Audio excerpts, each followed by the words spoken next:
What's up mga parites? For today's video ay samahan nyo kaming mag-halo-halo. Oh, diba? Yes, tama nga ang narinig ninyo mga parites. Gagawa tayo ng homemade halo-halo. Obvious naman, diba?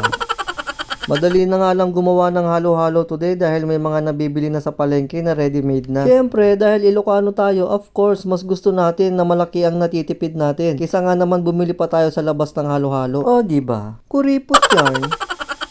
Kita nyo naman mga parites, siksik sa Ricardo, mas marami ka pang magagawa. Higit sa lahat mga parites, syempre hindi ka mabibitin. O diba? Natatakam ko na rin ba kayo mga parites? Buti na nga lang talaga, hindi na katulad noon na mano-mano pa ang pag-crush ng yelo. Yung tipong pagpapawisan mo pa talaga bago ka makakain ng halo-halo. Yes mga parites, buti na nga lang talaga meron ng dikuryenteng ice crusher. At dahil nga tapos na akong maglagay ng Ricardo sa baso, samahan nyo naman akong maglagay ng yelo. Yes mga parites, ito nga yung sinasabi ko sa inyo kanina na ice crusher. Plug and play na nga yan mga parites at napakadaling gamitin. Isasaksak mo nga lang ito at i-switch on mo lang. Gumawa nga lang ako ng yelo at binasag ko ng bahagya para magkasya dyan sa butas. Tapos ayan, isa-isa mo lang ilalagay sa butas. Napaka-safe nga gamitin ito mga parites kasi hindi mo na kailangang hawakan yung yelo para makrush. Kung gusto nyo nga rin ito mga parites, ay ilalagay ko na lang ang link sa comment section kung saan ko siya nabili. Ang ganda nga rin ito kasi pwede mong gamitin pang negosyo. Dagdag income din ngayon sa tag-araw. At kung umabot ka nga sa part na video na ito mga parites, baka pwede mong i-comment kung taga saan ka para alam ko kung saan umabot ang video na to. Salamat sa panonood mga parites. Wow!